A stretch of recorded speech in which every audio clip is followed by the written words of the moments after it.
Chez Biso Télévision, chaîne Oyo Ekokani na yo.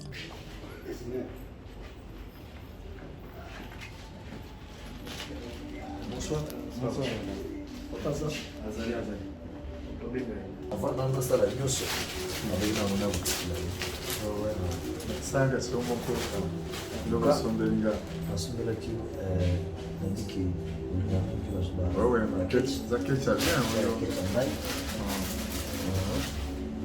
Et la cantique, puis la bino, les danses pas dimanche, puis nous vendre la carabita. Oh, dès qu'on a fan, on a pas la temps. On a passé la son belle ici en tête. Ça, on a si en tête, ils ont se mettre en place en avion. Tout banana Werason. C'est que Koya Werason n'est pas pasteur à l'Essa. Il sait que à l'obaki que na tiki musique na beta kana komi koye man église à pasteur à l'Essa. Non, la musique c'est son métier.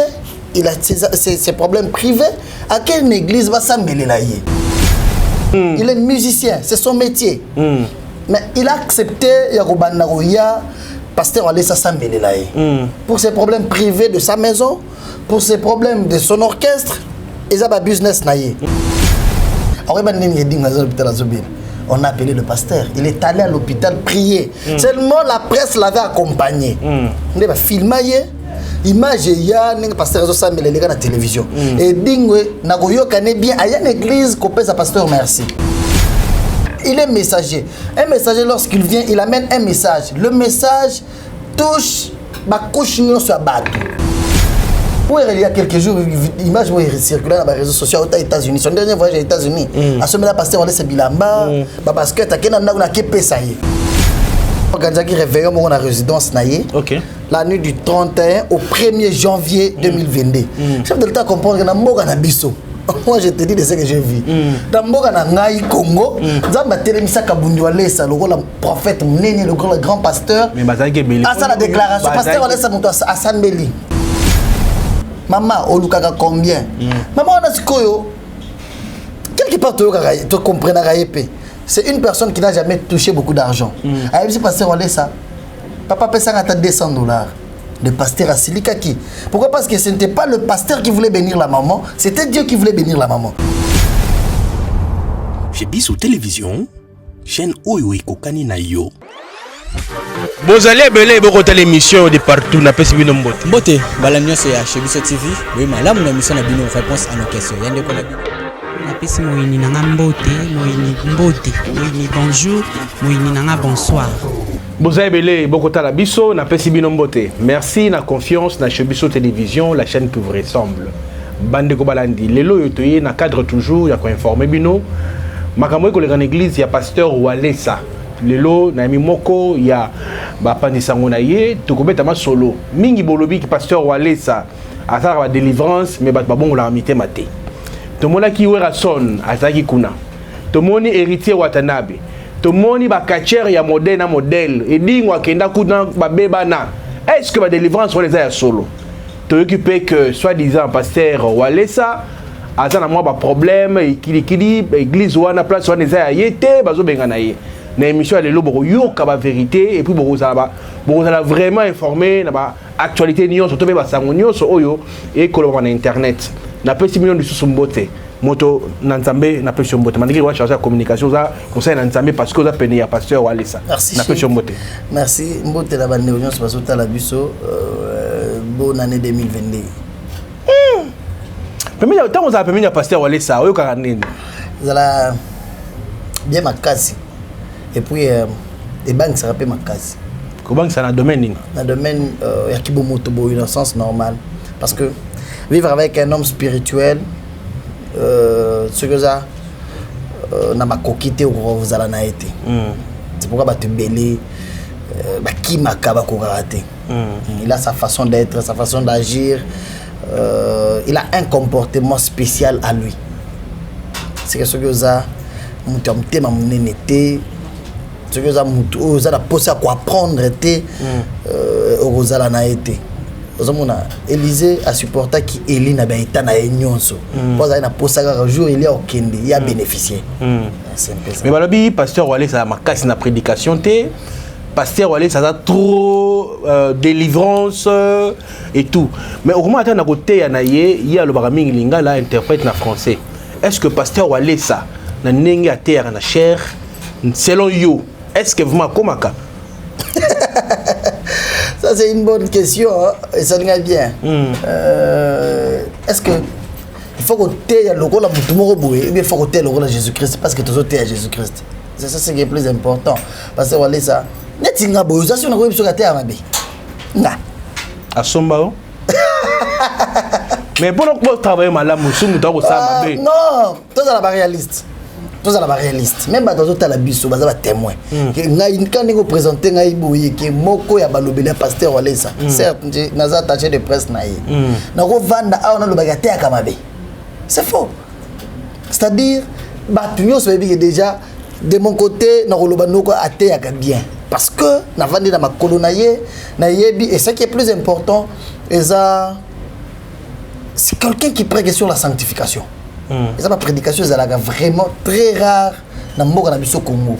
Pour prêcher les gens, pas pour mais pour préparer les gens na mokolo Jésus-Christ akoya akuta bango bien baza la prière okende na ye je pense que sur la sanctification mais si comment on a bateau tout presque oyo pasteur Wale ça sala délivrance batika bakisi babongo na mitema bazonga kaka na musala wana a solo la kana bango pona actualité to buzz église to visibilité ya église surtout aux exemples par exemple ya Werason Werayaki ko sala témoignage et Dingwe ayaki atiki bakisi mais le Dingwe azongi la so ya makasi tozu hérité watanabe tozu ba misère ya modèle mais au moment na ba zongeli makamu na bangwana quelque part pasteur Wale ça ko sa musane malamu te to tu sais chez Bisso Télévision c'est une grande chaîne déjà OK il y a des intellectuels qui nous regardent. Très bien. Tu es journaliste. Le rôle d'un journaliste, c'est de collecter, traiter l'information et diffuser. Très bien. Ok.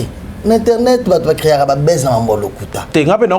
J'y arrive. Ouais, au moins, tu es journaliste, tu dois... Parce que tout le monde qui mingi bayaka wana pasteur Wale ça asambeli bango mingi bato bayebana. Mais au moment na bango bazongeli kana buzoma na bango oyo. Le problème nous comprendre. OK. To bana na Werason. Voilà. To bana na Werason. C'est que koya ya Werason n'est pas pasteur Wale ça yebisa yo que na alobaki que na tiki musique na beta kana komi ko yemba na église pasteur Wale ça. Non, la musique c'est son métier. Il a ses problèmes privés. À quelle église va s'amêler là? À quelle église va s'amêler témoignage? Or, il n'a jamais dit ça. Non, tu sais ça. Ok, très bien. Werason, il est musicien, c'est son métier. Mais il a accepté Yaroubanarouya, pasteur Wale s'amêler là. Pour ses problèmes privés de sa maison, pour ses problèmes de son orchestre, ils ont un business naïe. Pour ses activités. Il n'est pas dit que il n'est pas pasteur Wale ça, à l'objet de tiki musique. Non, ils ont ça là. Ils ont le rôle de joueur. Un joueur, le rôle de Matumuna Room, par exemple, bonjour à lui. Matumuna Room a ça, mais il n'est pas pasteur Wale ça. Ceux qui ont outil poto, il y a type temps na renaissance, ça va nous ça, mais il n'est pas pasteur Wale ça. C'est-à-dire ceux qui ont l'excès à témoigner grandeur en Zambé dans le Kamumoro Boye. Cela veut dire qu'il faut tirer balle. Non, mais chaque Elia. Salut depuis la Suisse place à Zota la Bisso. Mais chaque Elia, ça ne n'est pas pasteur de ça. Azamon dit pasteur, n'a moi si naïe. D'ailleurs, il y a une vidéo. Bon, il y a une vidéo tout ça là. Il y a souhaité ma meilleure vie quand tu as Tindeli Bisso en haut. Azamon n'a pasteur Wale ça. Est-ce que à côté Kabal pour Azamon dit naïe. Le foot, c'est son métier, c'est une profession, mais la religion, son pasteur, il a choisi le pasteur Wale ça. C'est ça. Oui, il y a qui te na tiki musique, boye na komi, koye ma l'église Wale ça non. Attirer le musicien jusqu'à aujourd'hui, mais il prie avec le pasteur Wale ça. Au cas où il a besoin de la prière, en cas de nécessité, il voit le pasteur Wale ça pour la prière. Tout en est aussi. Et dingue à Salning. Alors il y a tiré ma question. Il y a un journaliste, tout le monde biso ba kota na ba loka ba ki to mona ki aye plusieurs fois pour apporter une plainte apparemment. Pourquoi plainte dans les ayens des beaux ça qui va diffuser qui va image na ye ça pourtant contacter. Voilà, je suis content. Tu t'es contredit par rapport à l'autre autour le baga pesa ba kisi c'est la pesa ba kisi té Après ça va qui c'est pas pasteur Wallace. Ça contredire té. Et dingue son problème c'était il était malade. Ba benga pasteur Wallace au téléphone. Ne pasteur Wallace avant ninga zana d'abord ba blog ya biso ça la WhatsApp réseaux sociaux c'est la honte. Après ba ninga dinga za hôpital azobir. On a appelé le pasteur, il est allé à l'hôpital prier. Seulement la presse l'avait accompagné. On va filmer image ya ninga pasteur zo samela les gars na télévision. Et dingwe na goyo kané bien aya une église ko pesa pasteur merci. Et après le rôle là na bémission na bino ka tolanda rat. Tolanda loba à travailler na ba pasteur rebellé. Asa la ba pasteur rebellé ba kisi. Et dingo le ba bon. Ces clients pasteur ba yebisi ne continue pas partir sur Wallace parce que souka robé bisa cop na biso. À force de venir chez le pasteur Wallace, il pouvait accepter au pesa ba kisi na ye. Ce qui a pesi ba kisi, il pouvait perdre directement ses clients pasteur oyase la ba kisi. Et c'était ça le grand problème. Ayoka conseil ba client na ye, il avait bon jugé de protéger ce business. À protéger business na ye ya kisi. A boya au pesa ba kisi na ye. À se retira. Et c'est comme ça que maman parqué juste pour la image naïe. Les images qui passaient à la télévision lorsqu'on était parti prier pour lui à l'hôpital.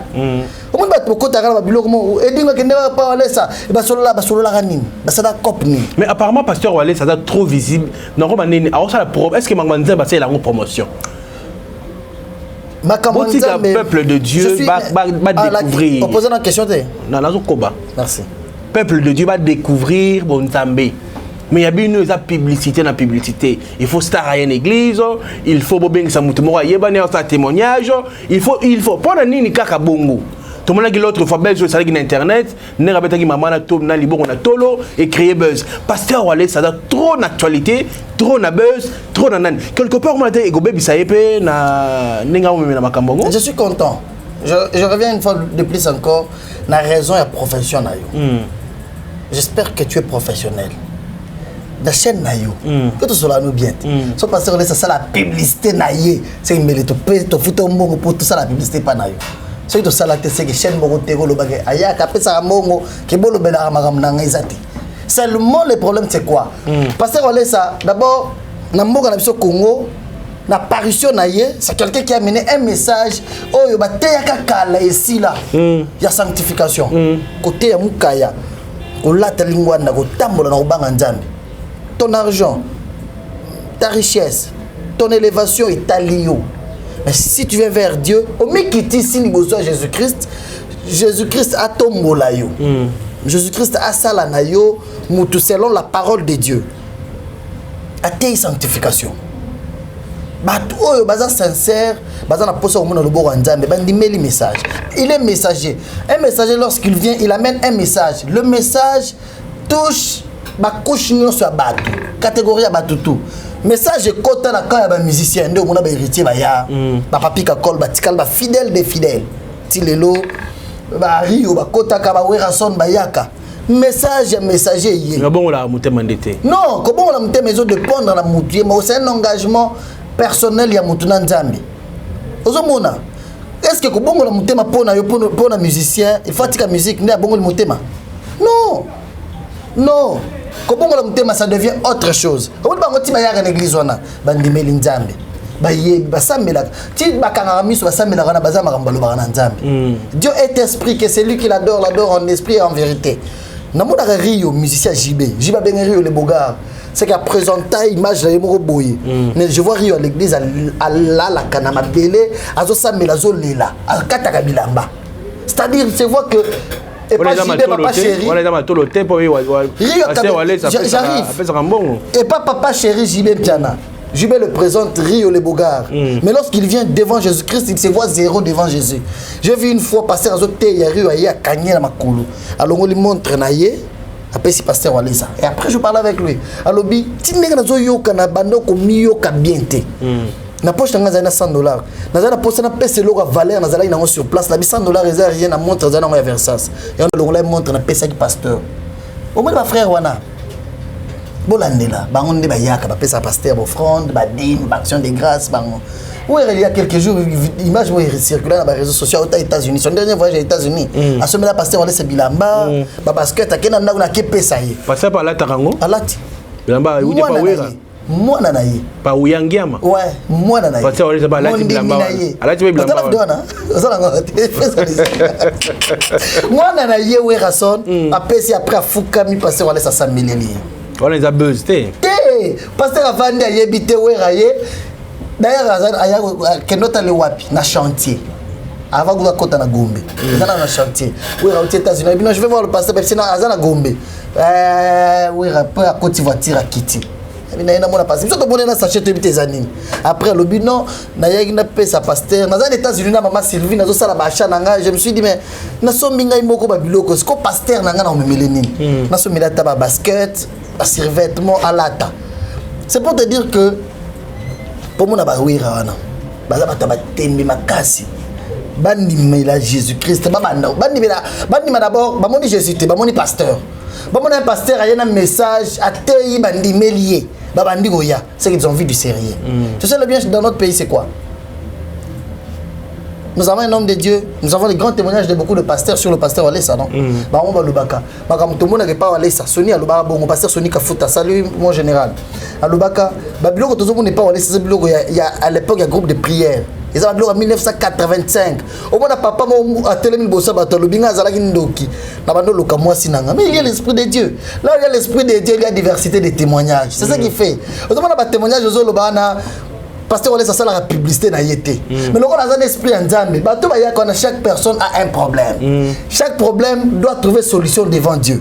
C'est pourquoi lorsque oui a un problème, ba samélelier a une solution à témoigner. Maman mo a un problème, ba samélelier a une solution à témoigner. C'est comme ça que les autres tambola. Bato na nyos pour mo la bandi mabaya. Ils ont envie du sérieux. Tu peux te mettre sur le voyage à pasteur Walesa, ne pas qu'il y ait un Boujimai, Bensaki, normalement chef de l'État, Bensaki, pasteur Mutombo, pasteur Mukuna, na pasteur Walesa. Visite na Bango Kende Kasai, c'était dû à quoi? Bon, je ne sais pas pour les autres, je parle que du pasteur Walesa. Ça va? Paul, na yebité. Té, na mi ko yo le belara pasteur Walesa. Té. Eza loko la, toi na ndak moko ya, toi na pam, eza na 6 portes. Ce qu'on a 6 portes, toi na ba bengs 4 portes. So venez ba bengs 4 portes, on a ce qu'on a na porte moko parmi les 4. Ce qu'on a yebi invitation yé pa na biso makambo ba yebi biso. Est-ce que na koloba ke makambo ba bengeli biso nde ba bengeli pe ba tumususu? Je ne sais pas. Mais ba bengi bino boza ba Kasayen. Passer Kasayen. Tribalisme au man a évité. Et des choses de l'État sali yango. Moi na zinga répondre yo meminga na chambre. Bon, OK. Ngamo dana za. O kimi manani on répondre. OK. Je t'ai dit. Nous avons accompagné le pasteur Walesa. L'invitation à chef de l'État. Très bien. À Kendaki Kosambela, c'était la nuit, chef de l'État organisé qui réveillait mon résidence naïe. OK. La nuit du 31 au 1er janvier 2022. Chef de l'État comprend que na mboka na biso. Moi je te dis de ce que j'ai vu. Dans mboka na ngai Congo, Nzamba telemisa Kabundi Walesa, le prophète Mnene, le grand pasteur. Mais bazaki beli. Ah ça la déclaration pasteur Walesa monto à Sambeli. Je ne vais pas engager des polémiques ici. Moi je te parle de la personne à Sambela qui bon pasteur Mutombo, mon qui était. Pourquoi tu veux m'amener de bas? Pasteur Mukuna évêque, mon qui était. Est-ce que il y a micro bazota la biso? Est-ce que non ça polémique? Moi je te réponds. Pour yo lobi ke abengi na amoni na mboka oyo parce que parmi bato babenga ki azaki ye mokote. Yo zo bazaki babengi mutu moko do okomisa la vidéo. Oh ba pasteur musu bazalaki. Na habité. C'est-à-dire est-ce que bino vidéo ezali? Ouais. OK, vas-y. Ouais. C'est-à-dire on a comprendre que internet ezala dire. Bino créera la base. Le chef de l'État bengi ça pasteur Walesa. Ba pasteur ba na izolo ba manda na biso heureusement que lorsque Mosala Nzambe akei yaka muto akesa la loko ba bengela ke il a été là, il a prié a sambele limboka, ils ont mangé à table avec le chef de l'État. Mais comment santé passer Kabundi Walesa sambela ipo na corona ici là mais si la raté ala taka ba sa ki baluki na mabele. Ouais na parenthèse. Té on a parenthèse. Sambela yako na omoni corona yesu makasi ba vague na ba vague. Na yo. Obi ke ba question nyo sozo loba. Ozo naviguer ke na ba buzz.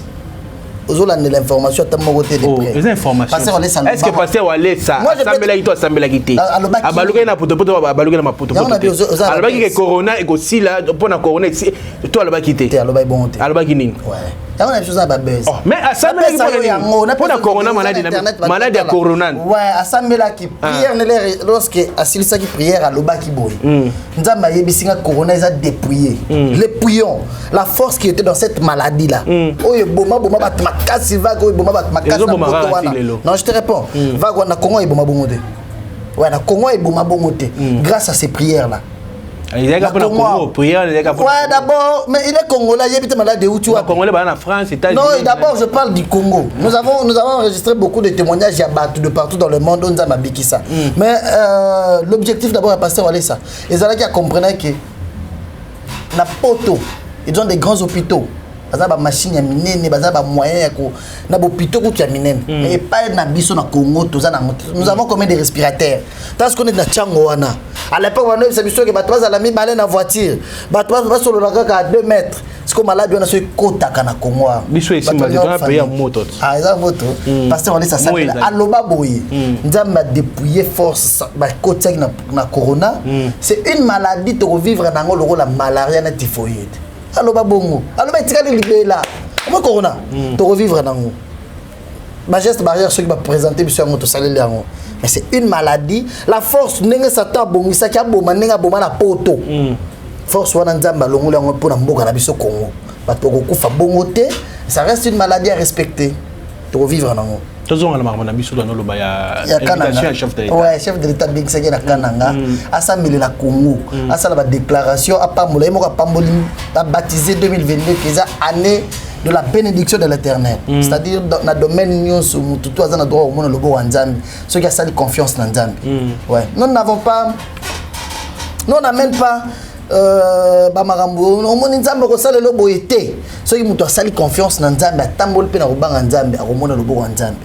Joueurs, musiciens, caméramans, journalistes, vendeurs, commerçants, commerçantes, chômeurs, mutunyoso, azana droit au monde le beau Nzambi. Mais la condition est que faire d'abord confiance en Dieu et marcher dans la volonté de Dieu. C'est comme ça. Le chef de l'État, et ça la paie bien. Que na mboga na biso, tu as presque 2 millions de pasteurs. Hein? Mais babeni moko wana wale ça ya ko samile. Poza mulubat. Te. Poza ne lo wanzambi. Fa babeni ça peut pasteur Coutinho. Ya problème lo wanzambi. Et là on a c'est un pasteur wale ça poka kabaka.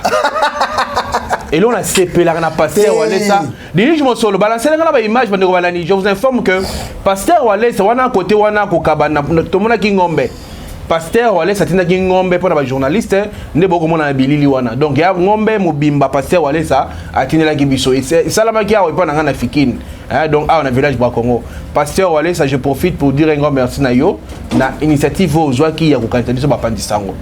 Pasteur musubu boko sala wa pasteur Walé ça ils ont alarmé même mabeka kapo tozwa ki masanga zoki saka semola na mupenda ngombe donc mais ils ont eu moi enveloppe au soma ma tomate banane mais ah non c'est la nyoso oui tomate peut-être tu sais ce que j'ai aimé que d'abord il n'est pas le seul pasteur mais ayebi que la presse m'a accompagné. En bien ou en mal, la presse m'a accompagné. Il y a casse, qui travaille à l'hôtel, il mange à l'hôtel. La biote. Des grenades. Ah, il y a une série. Je parle avec lui. Les journalistes, quand même, ils ont aidé. Cette année, boyok telo ko bimé pa wale ça. Ser moko ando 15, ser moko za sirena wa. Ba journaliste batambusiango. Maman ya ozoluka combien? Ba journaliste batambusiango te. To kansela bango ba fêter bonne année. Asomi ngombe psi. Imo pisa mba tia mituna hein. Na tuna ke mutuna de melo bagaka. Na pesa mituna nini? Oh pasa wale sa tinika baba si basilika ke wana simbe mama na tolo wa. Ouais, problème nanga eza lika mama ya ndunda na ngolo bila musute. C'est pas brutal hein. Otale mikolo. Te. Na peso ba image otala zala que soit foutu maman nduna tamba omoni tu n'as pas image ba ko balancer on a vidéo émission tindela nga ba ko chango omoni kimobola et nous nisaka bato la pauvreté appelle la vieillesse c'est un esprit à chasser. Cette maman là est devenue très belle très jolie c'est une jeune fille. Amola tabakola maman mais c'est pas toi zota laït amola tabakola amotambola ba sac na maboko moi ce ko bato bavanda wala sa tindikiye soki otuni mama wana lelo ebisote wala sa changer vie na longola ba sandunda na mutunanga mama natika ndunda yo vandika yango bino boza makasi na babese atindika mama wana ok bolobi yango après bosaleli mama wana nini pour aller ça vous voulez que la maman puisse comprendre qu'il est temps de ta bénédiction. C'est un message dans tout bazota la biso. Il ne faut pas qu'on la distrait. Dieu peut te bénir. Dieu bénit tantôt d'une manière, tantôt d'une autre. Il parle aussi comme ça. Dieu peut te parler. Nanzela ya chic oyo kaka tozanaye. Mais c'est Dieu qui parle. Il suffit seulement d'être attentif et comprendre que qui me parle. Comment est-ce que maman andundo yebani na papa oyote? Azo tuna yo bien motuna maman. Ozalaka na po sanzamba saleloni. Papa quand tu sur lumière. Ah, mutu boyebani te. Azo tuna yo mama ozala na po sanzamba saleloni na vie. Nzambe soki nzambe pambolinga na kotika mombongo oyo. Capital ya mama wana fonds de commerce nezalaki 20 000 francs na valeur à $10. Pasteur Atunier, ozala na po ça combien? Ozoluka mbongo combien? Otenzambe moko ayebite. Là tu ne verras pas Dieu ouvrir le ciel, descendre que maman nga nzambe nga yote. Dans l'église, on a plus de 30 000 personnes ce dimanche-là. Mais comment est-ce que nous avons monnaie? Maman, on a combien? Maman, on a ce qu'on quelque part, tu comprends, c'est une personne qui n'a jamais touché beaucoup d'argent. Elle s'est passé ça. Papa paie ça à $200. Le pasteur a Silikaki. Pourquoi? Parce que ce n'était pas le pasteur qui voulait bénir la maman, c'était Dieu qui voulait bénir la maman. Le pasteur a Tindiki a dit 200 hommes keyo. Comment toi tu demandes $200 à Dieu? C'est Dieu qui veut te parler.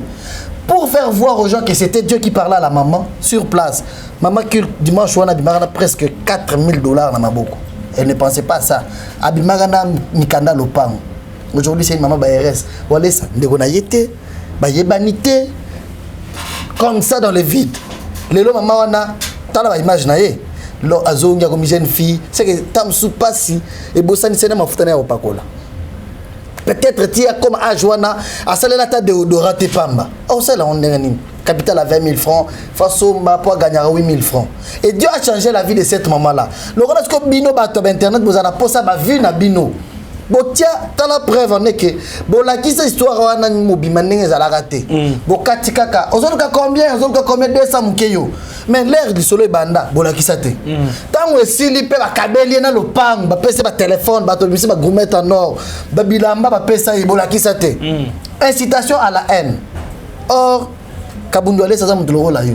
Mais ameminde mutumo katinaye o ale biso nyonso. Une action du Saint-Esprit, on ne la menace pas et pas na biso ba o ya mokili. Quand tu attaques Walesa, tu attaques Dieu. Attaquer Walesa est un moutoloba, a moutou kana yana na sepela na moté. A veste na yana zamabe, loba bongo. Mais quand Dieu bénit une personne dans Zela Walesa, tu attaques Dieu qui a fait ça. C'est pourquoi aujourd'hui au monde qui sotali bien, bandara likamoni salema. Et ça comme nzamba pamola maman depuis janvier. Bino bo bimisa on a août. Ti les lotala de graba témoignage à miner ne makama miner nzamba zo sala. Tina ninga ne silibo.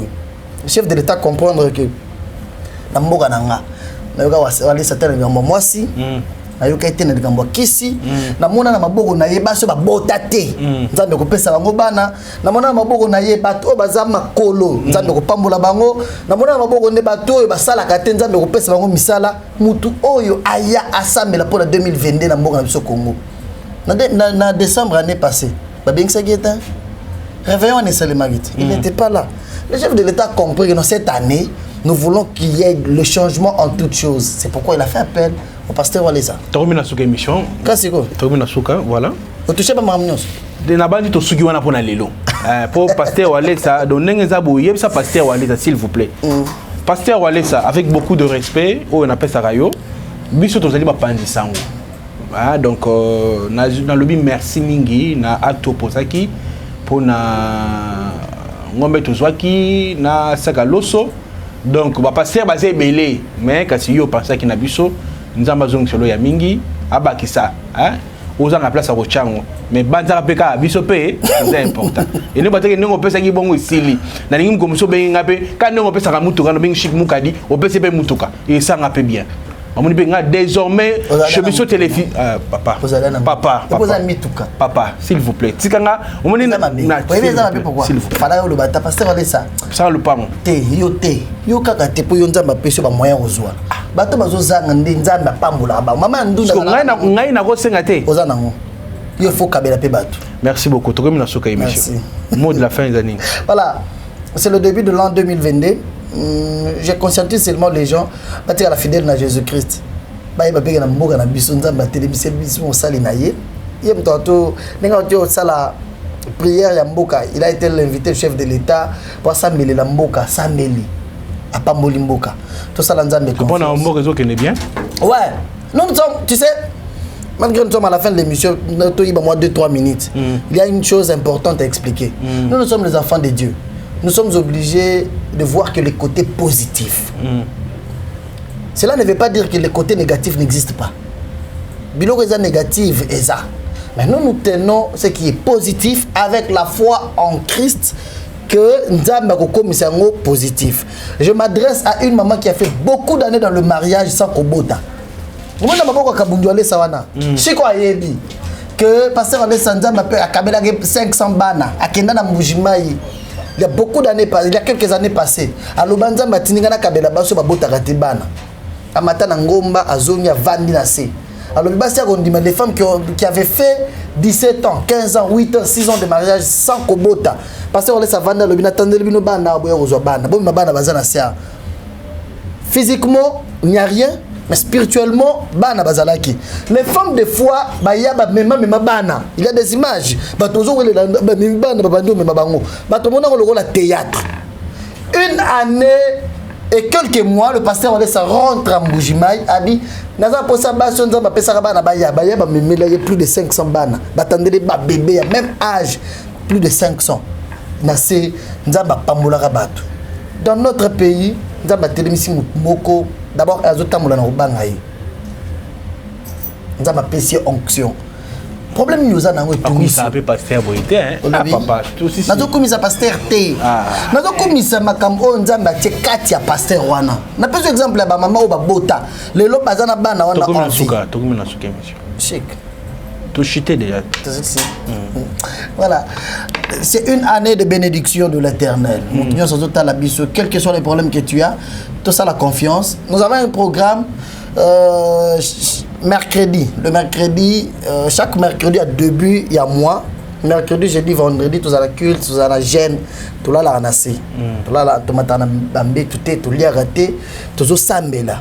Mercredi, jeudi, vendredi, il y a début de mois. Mercredi, jeudi, vendredi, il y a fin de mois. Et ça, programme de ma PC Moussal Naï Kabundi Walesa, tout ça, mais la bongo. Et puis le dimanche, nous avons des cultes, 7h30 à 10h30, et puis 11h à 13h30. Deux cultes d'action de grâce, deux cultes de multitudes de témoignages. Plusieurs témoignages. Bah, toi, on a besoin de témoigner, bah, en vie, le rôle à you. Ton problème qui t'a tourmenté, ton problème qui t'a dérangé, je t'assure bien que Dieu de Kabundi Walesa est capable de changer ton problème en solution. Tu peux seulement te joindre à nous. Vous pouvez nous contacter sur le plus 243 85 42 53 682. Plus 243 85 42 53 682. Merci beaucoup. Bon, pour Nayo, vous allez Sankara Walesa. Nous allons Sankara Masanga. Nous allons Sankara. Ah bon, on a évité. Merci beaucoup. Merci. Voilà, on se retrouve prochainement, mesdames, messieurs. Merci beaucoup à notre sponsor, Jésus-Christ. Merci beaucoup à maman Émilie Setimaïnga. Merci à Lydie Moukadi, ma femme. Merci à mes enfants. Merci à tout le monde qui a mis à cette chaîne chez Bissot Télévision. Merci à Jonathan Moukadi pour la prise de vue. Merci à Lydie Mosolo du côté réalisation. Elias réalisation.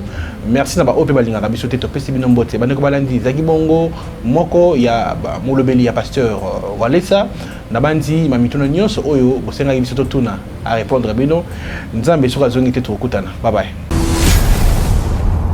Chez Bissot Télévision, chaîne Oyo Kokani na yo.